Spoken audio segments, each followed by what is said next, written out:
mentioned about the Cambridge system curricula being used in Kenya. Yeah. Yes. How many schools roughly use the Cambridge system? In Kenya, I'll say that registered schools are slightly over 70, but for resource utilization, schools that are not really registered in Cambridge curriculum are also using the resources. All So right. I'll say that the Cambridge books are used in and with registered and unregistered schools, and I'll put that number of about 100 schools Okay. using Cambridge resources in Kenya only. Okay. Yeah. With a lot of regional representation. Yes, with a lot of regional representation because I cover Kenya, Uganda, Rwanda, Tanzania, and Ethiopia. Okay. That is where we are mainly in within the East African market. Okay. Yes. There is a perception that the Cambridge system is a system that enables the child to go to school, and the fees is so high, and the exposure is also very high. What's your take on that? Yes, as you say, the fees is high, the exposure is high. It's just a matter of quality. You see, the Cambridge curriculum is a quality curriculum that gives a lot of exposure to the learners, and even the teaching, the way the delivery of the curriculum is also slightly different, and the recognition too. It's a curriculum that is recognized globally. Okay. So in terms of resources, we use the same resource here in the Europe, in America, everything. That is why it may be having that recognition and the quality and all that. So we have maintained the standards throughout the Cambridge system. And say a learner leaving Kenya to go and do the same curriculum in Europe, they'll use the same resources that they were using here in Kenya. We try to make it standardize even the teaching and the understanding of the resources by the teachers. That's why we have professional development. These are teacher trainings that are geared towards making the teacher understand how to deliver the curriculum the Cambridge way. Okay. So we standardize that so that no one feels left out or different when leaving this region, going to another region. The resources are the same. The standardization also in pricing of the resources is the same. It's only that we may have slight discounts on the East African region compared to other regions. Okay. Maybe the discount I'm talking about, we may have higher discount for the Kenyan market and lower discount in the European market. But the Okay. resources are the same. All right. So that is why there's that perception that it's an expensive curriculum, though it's not. Depends on where the learner is taking their. Okay. And after they have finished the A levels and now they go to college or to university, are they able to integrate especially into the Kenyan system that has gone through majorly 844? Yes, they are able to integrate with the 844 kind of system at higher level Okay. because the content taught and the admission criteria is the same for the 844 and the Cambridge learners. We have the mapping on qualification so that, say, if a Kenyan curriculum learner is getting a B in a particular subject that qualifies them for a particular course, Yeah. maybe the Cambridge curriculum learner may also be getting that B or an C or an A, but the mapping is done so that it's not disadvantage for a Kenyan curriculum or a Cambridge curriculum student. It's the same qualification. It's equated. The Kenyan curriculum and the international curriculum are equated Okay. for that, yes. Okay. Now, as a person, you have so much authority on the international curriculum. Did you go through it as a young person? Not. As a young person, when I was schooling in my lower pre-university, I didn't go through the Cambridge curriculum. I went through the Kenyan curriculum, the 844 curriculum. All right. Okay, yes. Then how did you become such an authority figure on this? Tell us your story. Oh, thank you so much. It's an exciting story here that in my university courses, I did not do anything in publishing or anything. I did double physics Okay. for that. But now, after university, one will get employment, whatever comes their way. So I got into publishing, and then I was employed by then Longhorn Publishers, where I worked for about 10 years before I got into Cambridge University Okay. Press. Then it was just an independent body in publishing. So I've worked with Cambridge. This is my 10th year. I'll say it's a great experience Yeah. in a way that here you are looking at resources in all subjects. You are able to interact and relate very well with a teacher of geography, where you may not be you have an authority, you have no authority in, and also you are also interacting with a teacher in physics, where you have some little understanding in. So when you are moving around with the books and talking to different teachers, you also get to understand what is happening in different subjects, and so it's an exciting in a way that at the end of it you find yourself like an all-round kind of person, Yeah. understanding bit and bit in all capacities, all subjects. Yeah. That is it. Apart from getting that from the teachers also, if I have a book, say, I need to understand it fully before I can come and talk to you about that particular resource. So, very nice for me in my understanding knowledge. When it comes to, say, relationships, I've made very many friends in the publishing industry, both publishing industry as the providers of the books, and also in schools as the consumers of the resources that we produce.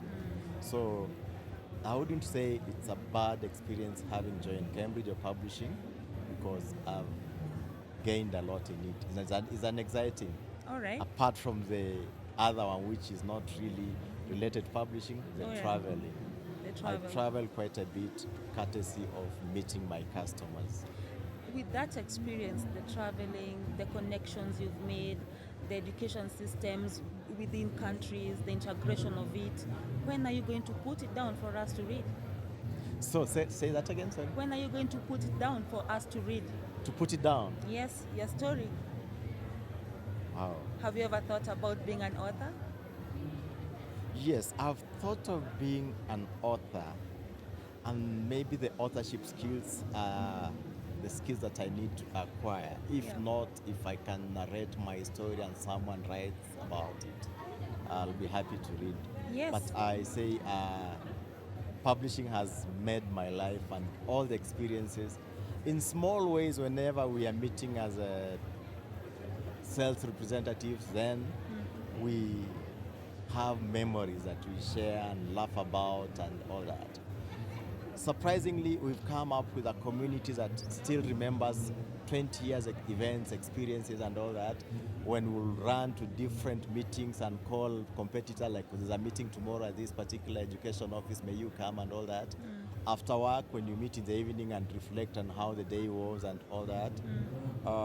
In the not only book fairs, in other conferences, Kenya National Heads Association, Primary Heads Association, being there, and well, then I'll say it's an experience. If put down, not only from me, maybe collected from different people, different publishers, Yeah. a book would be such a nice experience. To go Yes, through. it would. Already it's an interesting story verbally.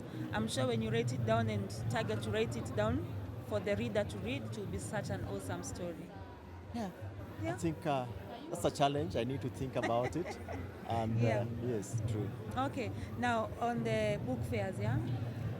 You have traveled widely. Have you been to any other book fair apart from Nairobi? Yes, I've been to a few book fairs too, regional, Okay. and I'll say Nairobi International Book Fair has evolved, and it's one of the best book fairs that I've attended.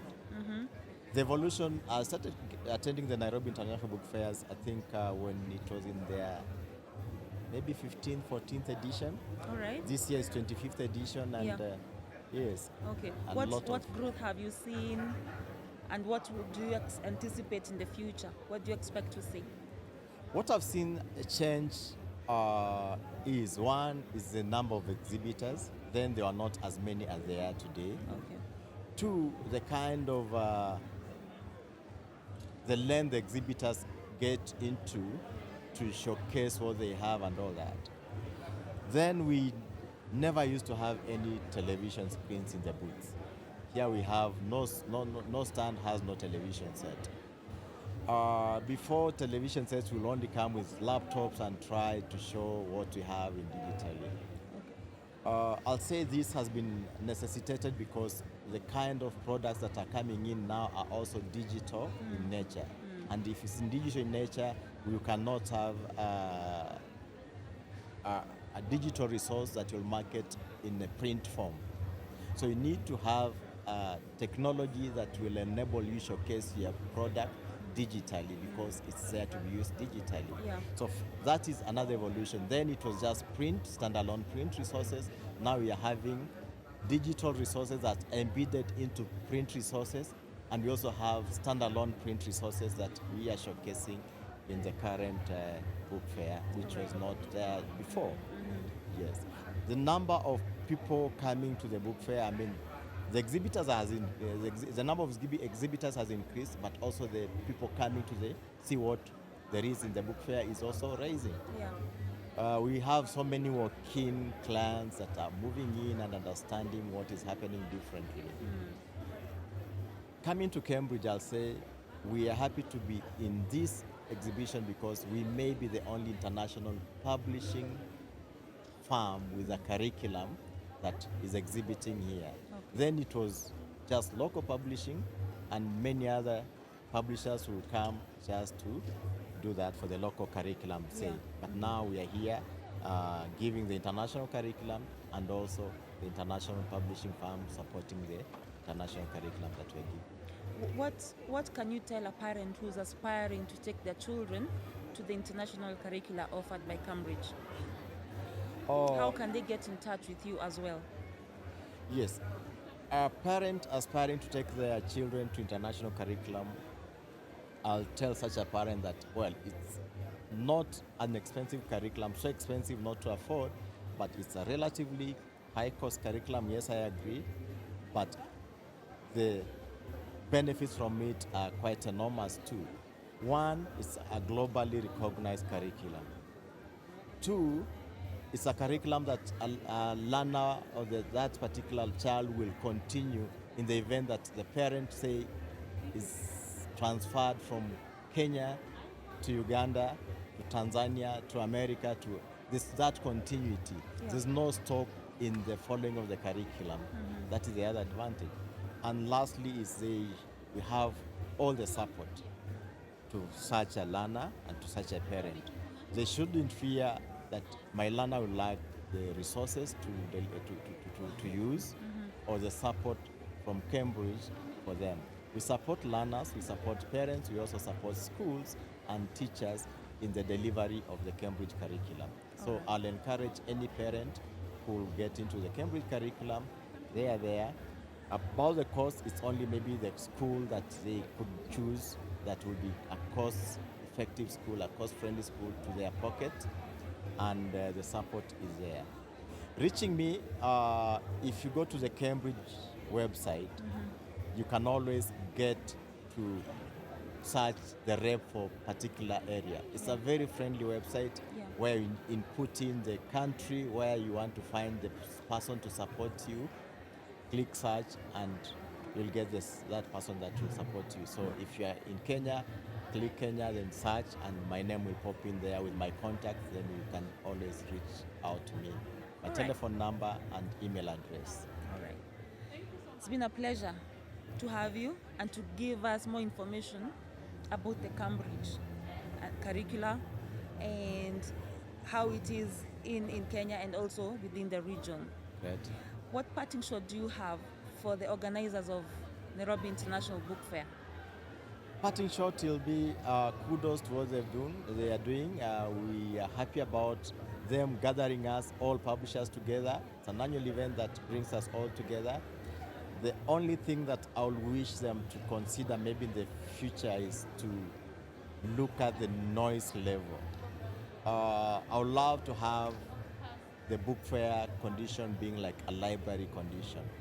The noise level should be regulated so that it's like a good, conducive reading environment. All right. My parting shot. Thank you so much. Thank you for gracing this podcast as well, Andrew. Thank you, And we really Virginia. appreciate your insights. Pleasure. Nice meeting you, and Yeah. thank you for having me for this. Thank you. Thank you, viewers. Andrew Ndeda, Cambridge University Press. Thank you so much for listening. All the best, and we really appreciate your being here. Thank you, Virginia. We appreciate All it. the Thank you best so to much.